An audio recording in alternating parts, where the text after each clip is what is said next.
I'm Arthij, coordinator for the Americas. My colleague over there is Remco. He's our global manager for retail. Today, talking to you about an interesting topic, which has been going on worldwide actually, and some things which are popping up. This is a very expressive thing. Floriculture is the world champion in use of pesticides. I think that's something that Greenpeace has said this year in Europe. It's a very strong thing. You don't want to hear that as an industry. Floriculture is about happiness, about coloring your home and your garden, but this is what the industry is faced with. Another quote, and that's something to think about, are the bees the seals of the 21st century? Years ago the seals were on television, nowadays it's all about the bees. I will be talking about some of the facts that are going on in the industry, and not only here in North America but also in Europe. Growers are worldwide faced with increasing pressure from NGOs. Here it is Friends of the Earth, over in Europe it's Greenpeace. Consumers are also changing their perception, and I'm putting specifically pesticides because a lot of people are saying they're pesticides, but we tend to call them, it's in the lower phrase, it's crop protection agents. You should think about that and not only about the word pesticides. Neonics, you also mentioned it already, Greg, they are only the start. It does not end there. We received the first list from Greenpeace about 2.5, 3 years ago. There were 9 products on there, the 9 active ingredients. The most recent list we got, there were 179 products on there. And they are saying we're not stopping. They're starting with it, but at the end we want to have a broad reduction of the use of crop protection agents. And growers have more and more pressure to reduce the usage. I think those are some facts which are going on at the moment. This is reality, it's happening. And this is an example, of course, on national level, but we've seen it worldwide happening where the NGOs are protesting and making the consumers change that perception that they have. Developments. Retailers are phasing out the sales, because a lot of them are also still selling crop protection agents in their stores. They're phasing that out or simply banning the use also by the growers of certain active ingredients. I gave some examples. In Europe it's Intratuin, which is the biggest independent garden center around. Plantenkulle in Germany, Rewe, the biggest German supermarket. Nationally, of course, Lowe's, BJ's and others. They've already taken steps on this. Very important, there's a development towards more transparency throughout the supply chain. So not only anymore saying, okay, you get your cuttings and hey, you have to do with it what you do as a grower, but from breeder to grower, knowing what you're using and also knowing what has been used on the product. Cooperation in supplier groups throughout the supply chain will become more important. It's a nice phrase, team, together everyone achieves more. So working together, I think that's a very important thing. And of course, not only talking about crop protection agents, but I think generally, as growers, you will have to become more aware of the use of other resources also. Water, scarce, California, big problems. I myself live in Brazil. We have a huge problem with water over there. So growers worldwide are faced with that. Fertilizers, but also energy, and we are working also already on biodiversity, for example.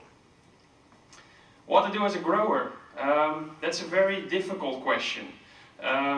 It's not to brag, but I'm 34 years old now. I've been to 55 countries. I've seen a lot of different growers, going from Brazil to South Africa to the Netherlands, monoculture in the Netherlands, Honduras, growing ferns for export, here in the US, and every grower, of course, will have his own opinion, solution. So it's very difficult to say, what do you have to do? You're also faced with different circumstances.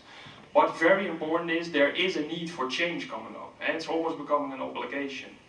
Alternatives, though, are not always simple, and you have to, or have to be easy to implement. It's going to be an investment also. But I think as a group of growers here, if you have an open mindset, and I think Travis also pointed that out, if you are willing to change, do something with it, but it will go towards being a must in the future. And measurement and transparency are going to be, measuring transparency are going to be very important tools in that part. What do we see experiences on the grower level? I've pointed out a couple. So we see an increase in use of biological enemies. Also, growers are testing, for example, with compost. compost tea, working together to making a more stronger plant.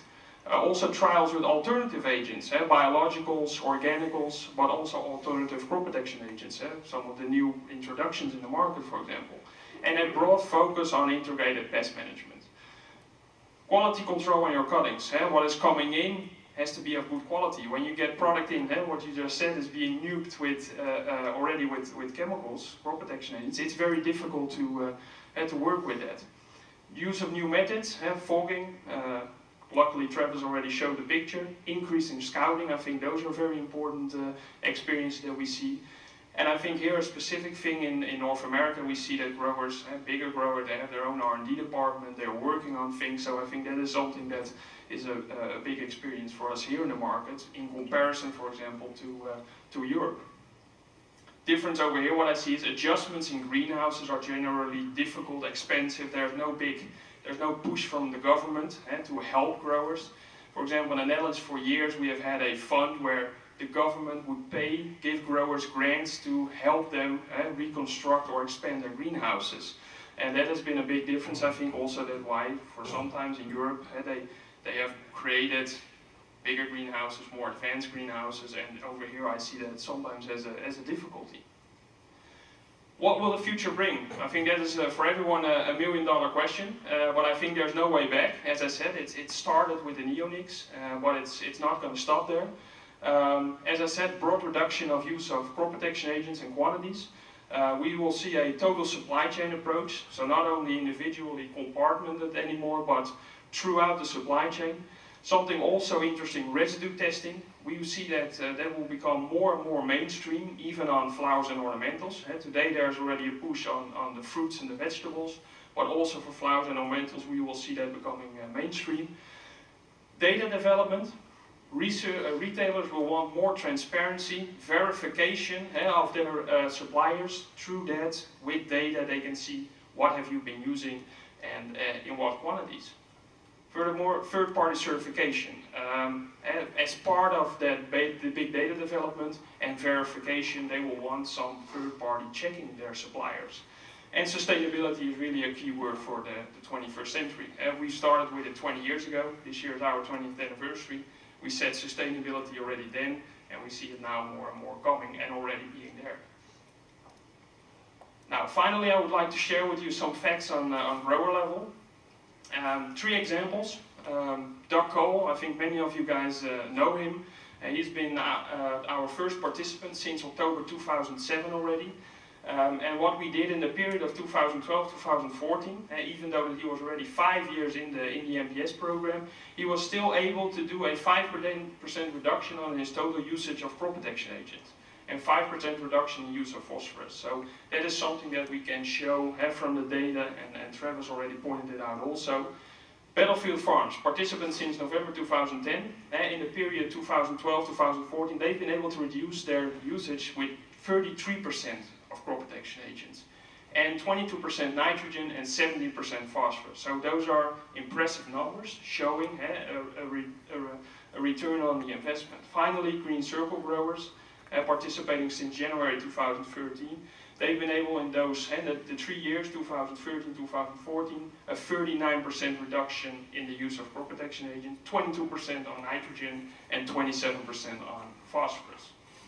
So there we can see that from practical information we can show that to you. How did they do that? Awareness, improvement, and reduction. I think those are 3 key words. And what is our proposition with that? We can offer the best product, it's an MPS ABC, and a total solution for you as a grower. Registration, management tool, benchmarking, and that is towards similar growers, so you get a scorecard.